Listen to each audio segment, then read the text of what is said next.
Okay, so we're now in a beautiful building known as the Singapore Chinese Culture Centre. And we're here today because I want to talk to a curator of an exhibition here known as the Singaporean exhibition. I really wanted to find out from this gentleman, how does a team of people curate an exhibition like this that explores and helps people understand the Singapore Chinese cultural identity? But I'm also curious on how they're able to make it accessible to people like myself, because I may be Singapore Chinese, but as you may already know, I do struggle with my mother tongue. So let's go find out. Hello. 可以，谢谢。好，谢谢你啊。Set up my camera first. You doing that?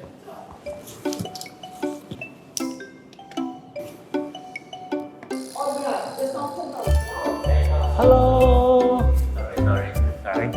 Thank you for making time for this.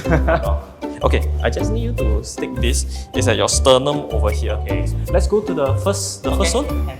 Our exhibition is called 新加坡人 and Chinese Singaporean culture is something that we want you to discover it for yourself. So we actually look at what are the different museums we have in Singapore. We noticed that something is missing. We don't have a cultural museum, so we thought we want to fill the gap in the industry. So what we did was actually to really study the development of our Singaporean culture per se. Before that, we define what is Chinese culture as well. You can actually summarize them into the 3 different ingredients on the wall. So Chinese heritage, cultural interactions, and public policies. So actually this is a takeaway of the exhibition, whereby our identity, our culture is made of these 3 different ingredients. We want this gallery to be very conversational and something that's contemporary as well, because our target audience are youth. We actually spoke to a lot of students, and I think one very key point they gave to us is that we don't want a top-down experience. We want something that they can explore themselves. I think that's really what youth want today. 明白。好，我们去下一个 zone 吧。Zone 华语叫什么？展区。I need to revise a bit also. Later I say the wrong things. Sometimes when you have a very strong mission saying that this thing is continuity of culture, this is your roots, it puts people off. And that's something that we don't want to do. And Because my assumption is, 如果我不会读华语的话 this is not for me. Yeah. But obviously you say like, no, it's like, yes, it's about Chinese culture. Yes. Language barrier, we have removed it. That's why we have English and Chinese text. It's for people who are not so fluent in Mandarin, and also for friends from different cultures and ethnic groups to be able to digest the content as well. But the challenge becomes the translation. One thing that I've learned is that 华语的它的那些意义有时是很难表达了，直接翻译过来。直接翻译过来，用英文的时候，有时候它的意思就失去了。对。How do you tackle this challenge? You need to really look at the text to digest it. I would think it's very important that the language remains native. So when a person who is more fluent in Chinese, when he reads the Chinese text, it's native written. It doesn't feel like a translated term. When you read the English one, for someone who's English native, they find that, this is proper English as well. Now, does that also mean that, I'm not sure whether this is intended, but by design, if I come here today, I will rely a lot on the English text. Yes.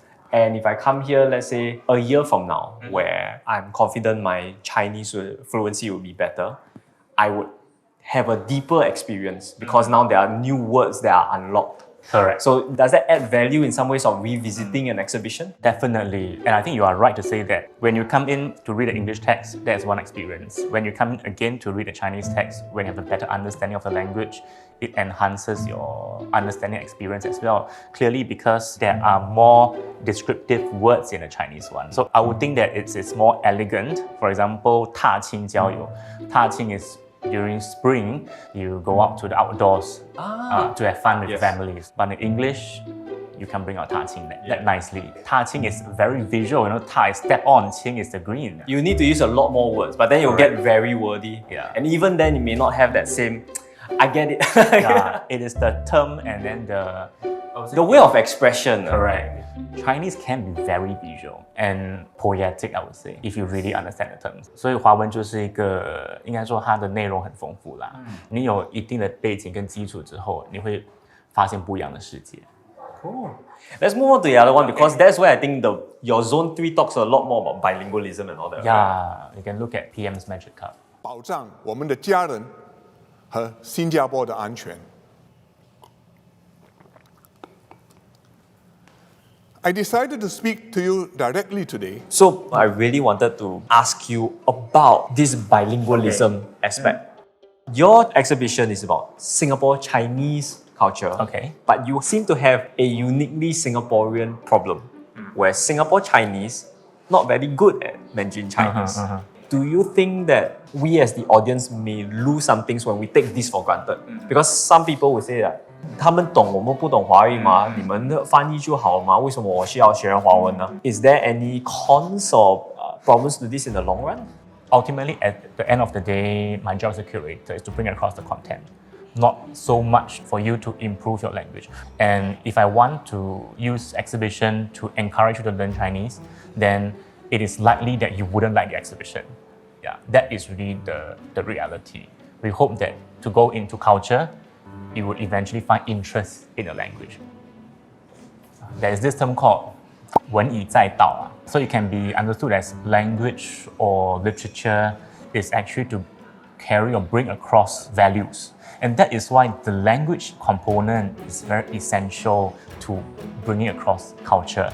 And when you lose the language, you lose the culture. 但是如果你能阅读的话，你了解得更深，它就能形成你文化的一部分。So this gallery is really something we call an introduction to our culture, and not something that is an end, but really a start to trigger your interest, to hook you to learn more. Actually, let me see 如果你在疫情期间那你肯定 These simple words, 讲肯定，我当然有用过肯定，可是读在这个方面就比较难了。那你肯定见过这个那个魔法杯 Yes, I think for O levels you will do very well already. You are the first person that says that, you know.